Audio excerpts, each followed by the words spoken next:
And welcome to our fantasy draft pre-show, I guess you can call it. Just getting ready for our annual fantasy draft. We're going to give you some advice if you are getting ready for your draft in the next upcoming weeks.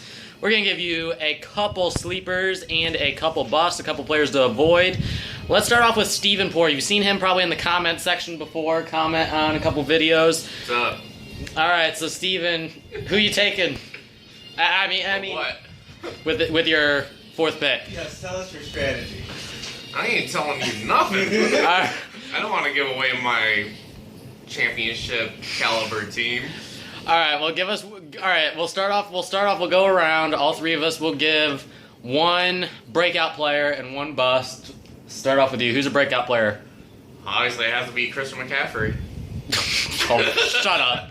All right, brother Joe Salazar. All right. You guys are probably going to laugh at this one, but Leonard Fournette. Okay, kind of a He's reemerge. going to have an up year this year.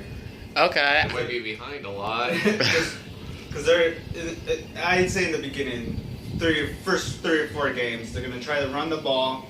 It's going to be after COVID. People are going to feel each other out.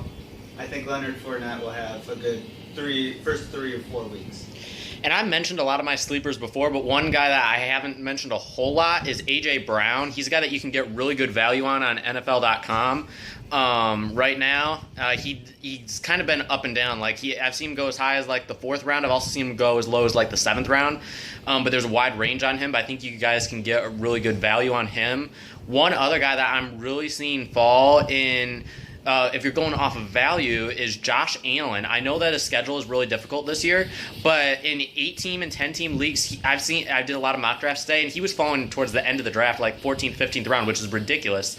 After he finished last year, was I think like a top 7 quarterback. Plus he has the addition of Stephon Diggs this year, so I think that'll help as well. But let's go to bust. Who's going to bust out this year, Steven? I think I would try to avoid Ezekiel Elliott in the first round. Just because. Because you're an Eagles fan? Yeah, that's pretty much. Well, I agree with that. And we've talked a lot about Mike McCarthy's not committed to run the ball. Mr. Salazar.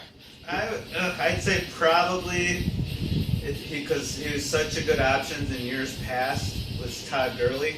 Yeah. But this year you're probably going to want to wait 5th round. If he's still available, then he might be a good catch. But Yes. Falcons, new team, they're gonna throw the ball. And we were just talking about the booms and stuff. I thought about putting Leonard Fournette as my bust, but I'm not looking at my rankings, so I'm trying to figure out off the top of my head who I have. I had things written down for you guys, but I'm going to say from a bust, not necessarily a bust, but I'm going to go with Zach Ertz, not only because I'm in the midst of an Eagles fan, but also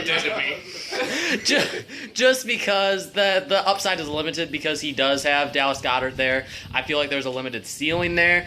Plus, I think there's better depth at the tight end position than people are saying. But any last-minute draft tips that you want to give my viewers? Either of you. Any tips? Yes. Anything that he does not do. No. All right. I don't want to give my strategy away. Yeah. Well, I'm giving part of mine away too, but. Don't get wide receiver crazy. Agreed. I'd wait on kickers and punters. Not punters, but defenses. I'm like, yeah, I'll wait on a punter for sure. I mean, I'd say wait on receivers, a viable, reliable tight end. I could see maybe a little higher, but receivers don't go crazy. I agree. There's a lot better depth at receivers than there is at running back, tight end. I think quarterback, my fantasy advice is wait on a quarterback unless you get a really good value with Patrick Mahomes or Lamar Jackson. I think you can really wait. I mean, players like, Matthew Stafford and Ben Roethlisberger, two guys that, Matt Stafford before the injury last year was a top 5 fantasy quarterback. He was number 2 in MVP. He was neck and neck with Lamar Jackson. And then in 2018, before Roethlisberger's injury last year, he finished out as the number 2 fantasy quarterback in 2018. So these are two guys that I think are being vastly underdrafted, considering that they have pretty good weapons this year. But that's going to do it for all. We'll give you a little bit of an update, maybe a little bit later. We'll see how the draft goes down, give you some of the highlights of the night. But until then, we'll see you later. Be sure to like this video, share this video on social media. Actually, don't share it on social media. Not this one. And subscribe. We'll see you guys later.